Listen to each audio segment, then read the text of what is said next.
बिस्मिल्लाहिर्रहमानिर्रहीम, अस्सलाम वालेकुम। आज कोर्ट में बेल की सुनवाई थी आर्यन खान की, और वहाँ पर जो उनके वकील ने आर्गुमेंट्स पेश किए इतने सॉलिड थे कि एनसीबी को वहाँ पर इतराफ़ करना पड़ा कि शाहरुख के बेटे से ना तो कोई मंशियात मिली है, ना हीरोइन कोई मिली है।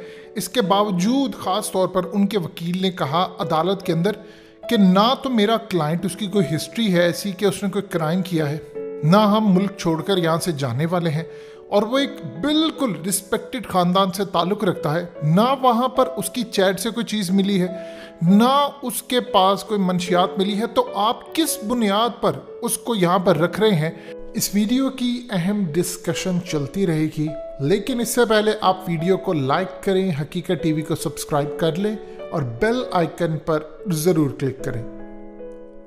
और सारे केस में सिर्फ और सिर्फ मेरे क्लाइंट आर्यन खान का नाम ही गूंज रहा है। इसकी क्या वजह है? के बाद उन्होंने क्लियरली कहा, उन्होंने कहा जब आपने पूरी तरह कोई चीज़ इस्टेब्लिश नहीं की तो मेरे क्लाइंट को आप क्यों रख रहे हैं? अब असल में सूरत हाल ये पैदा हुई है कि पूरे भारत में ये सवाल उठ रहा है कि इतने सॉलिड आर्गूमेंट्स वहाँ पर वो दे रहे हैं। एनसीबी कह रही है कि कोई हमारे पास सबूत ऐसा नहीं है कि आर्यन खान ने कोई चीज़ ली है। इवन क्या आप अंदाज़ा कीजिए, पहले मीडिया में गलत चीज़ इन्होंने पेश की। पहले कहा कि जी आर्यन खान वहाँ पर बेचने गए थे, यानी हर तरह की झूठी सच्ची कहानी वहाँ पर गढ़ी, अदालत में भी गढ़ी, और बाद में कहा कि जी हमारे पास सबूत नहीं। लेकिन इस सूरत हाल में आज पूरा भारत इंतज़ार कर रहा था, पूरे भारत में ट्रेंड चल रहा था, लेकिन उसके बावजूद शाहरुख के बेटे को बेल नहीं दी और कहा कि कल दोबारा सुनवाई होगी। यानी क्लियरली आपको नज़र आ रहा है कि जज भी वहाँ पर बिके हुए हैं और वो कोई फैसला मोदी के खिलाफ नहीं दे सकते। लेकिन जो सबसे बड़ी डेवलपमेंट है जो हकीकत टीवी आपके सामने रखने जा रहा है कि शाहरुख के केस में मोदी सरकार ने इसराइल की मदद ली और उसके बावजूद नाकाम हुए। ये क्या चीज़ ही समझ लें।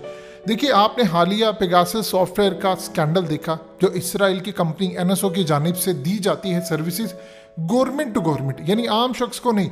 उसमें आप जानते हैं कि अरब ममालिक ने अपनी ख़ास तौर पर जो बीवियां हैं उनके मुतालिक भी सर्विसेज ली इसराइल से, इंडिया ने ली, और इमरान खान का फ़ोन हैक करने के लिए भी, उसमें शाहरुख के लिए भी सर्विसेज ली। यानी मोदी सरकार ने शाहरुख के खिलाफ कोई केस बनाने के लिए, कोई एविडेंस लेने के लिए इसराइल की कंपनी एनएसओ की मदद ली, ताकि पेगासस सॉफ्टवेयर के ज़रिए, यानी एक स्पाईवेयर है जो जाकर आपके मोबाइल फ़ोन में जासूसी करता है और आपकी चैट, तस्वीरें, आपके personal contacts, each and everything वहाँ से लेता है और उसके बाद जाकर आगे जो भी आपका क्लाइंट होता है उसको वो दे देते हैं। अब इंडिया ने हालिया जो स्कैंडल सामने आया था उसमें मोदी सरकार ने जर्नलिस्ट, वहाँ के पाकिस्तान के प्राइम मिनिस्टर इमरान खान और इसके अलावा दीगर celebrities, journalist, politicians, Rahul Gandhi से लेकर हर किसी के बारे में इन्होंने इसराइल से मदद ली। अब हुआ क्या है कि शाहरुख को बचाने के लिए, असल में ये जितने लोग पार्टीज़ में जाते हैं, मंशियात का इस्तेमाल तो आम है, और कोई ना कोई आप अपने दोस्तों यारों से कोई क्राइम की बात, तो कोई ना कोई सिलसिला इनका चलता रहता है। अब यहाँ पर ये चाह रहे थे कि शाहरुख के खिलाफ कोई एविडेंस लिया जाए। अब इन्होंने इसराइल की मदद ली। इसराइल ने तमाम तर डाटा मोदी को ला कर दिया, यानी इनकी हुकूमत को, कि ये शाहरुख का, ये फलाने जर्नलिस्ट का, ये वो। लेकिन अफसोस की बात है, सब कुछ शाहरुख के मोबाइल से खंगालने के बावजूद इनको कोई चीज़ नहीं मिली, कोई एविडेंस इनको नहीं मिला। ये सारे का सारा काम इन्होंने देख लिया कि शाहरुख को बचा नहीं सकते, कोई मंशियात का केस नहीं है, कोई चीज़ नहीं है, तो उसके बाद उन्होंने फैसला किया कि इनके बेटे को फंसाना है। अब आप देखें कि इस वक्त क्या सूरत हाल हुई है कि पाकिस्तान के प्राइम मिनिस्टर इमरान खान ने इस पर जो गुफ्तगू की है वो बड़ी कमाल की है। वो बात सबसे पहले हकीकत टीवी चैनल से आपको पता चली थी, उसके अलावा दुनिया भर में बाकी सब ने भी फिर कहा, वहीं से उठाकर गुफ्तगू करना शुरू की। आपको कहा था कि जो ख़ास तौर पर कश्मीर के अंदर है ये इसराइली मॉडल नाफिज किया गया, और ये बात तकरीबन आज से 2 साल पहले आपको बताई थी कि जो कश्मीरी इस वक्त फेस करें वो इसराइली मॉडल है। अब इमरान खान ने ये बात की है कि ख़ास तौर पर मोदी का जो दौरा था इसराइल का, जब वो वहाँ पर गया और उसके बाद आकर उसने इसराइल से सीखा और इसराइल ने गो हेड दिया कि तुमने जाकर इसराइली मॉडल कश्मीर में अप्लाई करना है, क्योंकि उसके बाद उन्होंने लद्दाख के अंदर इसराइली मिलिट्री बेस बनानी थी और अमेरिका की मिलिट्री बेस बनानी थी।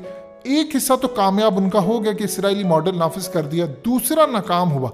अब आप सोच लें कि इसराइल से इनके कितने गहरे ताल्लुकात है कि इमरान खान का मोबाइल फ़ोन उसकी जासूसी करने के लिए इन्होंने सर्विसेज ली। अब आप अंदाज़ा कर लें, इसराइली ये तो सर्विसेज देता है दुनिया भर को, तो खुद वो कितने हमले करता होगा अरब वर्ल्ड से लेकर, कितने लोगों की उनके पास ऐसी नाजेबा वीडियोज़ होंगी, चीज़ें होंगी जिससे वो इनको पूरी तरह ब्लैकमेल कर सके। सो अब आप अंदाज़ा कर लें कि शाहरुख के मामले के अंदर इसराइल की कंपनी NSO से मोदी ने मदद ली। अब अगली सूरत हाल ये है कि ये खाली यहाँ तक मामला महदूद नहीं रहेगा। आप देख लें कि आमिर खान का केस जो आया था, जब आमिर खान की फिल्म पीके की शूटिंग चल रही थी तो उस दौरान दिल्ली में पहली एक FIR कटी। देखिए, उससे पहले मोदी ने काम ये किया था कि मोदी ने नारे मारे। अब इलेक्शन कैसे जीता था मोदी ने? उसने ये कहा था मैं 6 महीने में पाकिस्तान का सफाया करूंगा, मैं स्ट्राइक करूंगा, एबटाबाद जैसा ऑपरेशन करूंगा, पाकिस्तान को मारूंगा, ये करूंगा, वो करूंगा। यानी पूरे का पूरा इलेक्शन उसने मुसलमानों और पाकिस्तान की नफरत में 2014 में जीता। अब उस वक्त सूरत हाल ये थी कि आमिर खान की फिल्म को सेंसर बोर्ड ने इवन के कई सीन्स डिलीट कर दिए पीके फिल्म से। फिल्म की शूटिंग जारी थी तो उसी वक्त FIR कटना शुरू हो गई इस वक्त आमिर खान के खिलाफ। यानी आज तक वो FIR इस वक्त मौजूद है। और सुब्रमण्यम स्वामी, उन्होंने पहले कहा था कि पीके फिल्म के लिंक्स जाकर जुड़ते हैं ISI के साथ, और वो बीजेपी के इस वक्त सेनेटर हैं।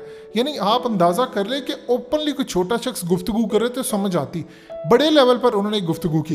अब तब से लेकर आज तक मुसलमानों का जो केस है और शाहरुख का वो इनटॉलरेंस वाला जो ख़ास तौर पर इंटरव्यू था, उसके असरात अभी तक हैं। लेकिन जो सबसे ज़्यादा हैरानकुन चीज़ है कि शाहरुख को टारगेट किया गया। NSO इसराइल की कंपनी, उसने मोदी के कहने पर तमाम चीजें है कि और दी, और उसके बावजूद इनको कुछ नहीं मिला। 2000 लोग आपकी पार्टी में हो, वहां पर मौजूद हो, उसके बावजूद आप सिर्फ एक शख्स को लेकर आए, और उसके बाद भी जो लाने वाले 2 हैं उनको क्लियरली बेनकाब किया गया कि ये 2 तो, इनमें से एक तो पूरी तरह जासूस था प्राइवेट, और वो भी मोदी सरकार को, दूसरा तो बीजेपी का प्रेसिडेंट था। यानी उसका एक आप रुख देखें अगर, तो आपको क्लियरली चीज़ें समझ आती है कि पूरी तरह मोदी सरकार किस तरह एलिमिनेट कर रही है अपने दुश्मनों को। और आहिस्ता आहिस्ता शाहरुख के बाद अब अगले लोगों की भी बारी आने वाली है। आप एक बड़ी मछली को पकड़ते हैं तो आप पैगाम देते हैं दूसरों को, भाई अगला नंबर तुम्हारा आने वाला है, इसके बाद हम तुम्हें नहीं छोड़ेंगे।